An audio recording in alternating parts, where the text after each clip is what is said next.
Hello বন্ধুরা, তোমরা সবাই কেমন আছো? তো দেখো, আমি জাগিরোডে এসেছি। জাগিরোডে বাসন্তী পুজো হচ্ছে, তো আমি আর আমার মেয়ে দুজনেই চলে গেলাম পুজো দেখতে। দেখো প্যান্ডেলটা কি সুন্দর হয়েছে, তাই না? বড় করে জাপি বানিয়েছে, এটার ভিতরে পুজো হচ্ছে। আমার মেয়ে খুব হাসছিল আর আনন্দ করছিল। দেখো কি বড় জাপি, এর আগে তো আমি দেখিনি।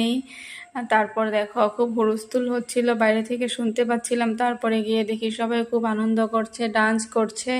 তো আমাদেরও খুব ভালো লাগছিল। এরকম পুজো প্যান্ডেলে সবাই আনন্দ করলে মনটা ভালো লাগে। তো দেখো, তো আমার মেয়েও এখানে নাচছিল, এটা আমি ওঠাতে পারি নাই, এটা ওঠাতে ওঠাতে শেষ হয়ে গেল। তারপরে তো আমরা ঠাকুরের আশীর্বাদ নিতে চলে গেলাম, আমি আর আমার মেয়ে।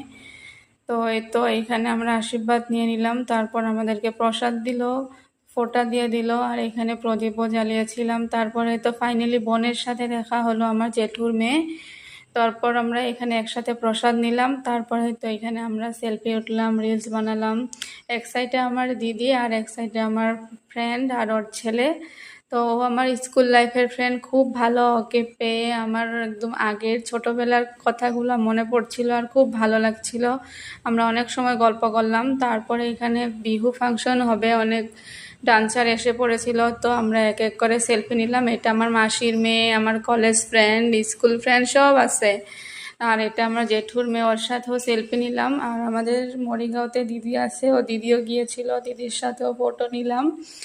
আর আমি সবার ফটো নিয়ে ফেসবুকে দিয়ে দিলাম, সবাই দেখো, আর স্মৃতি হিসাবে রেখে দিলাম। আজকে খুব ভালো দিন ছিল আমার। তো টাটা, সবাই ভালো থাকো।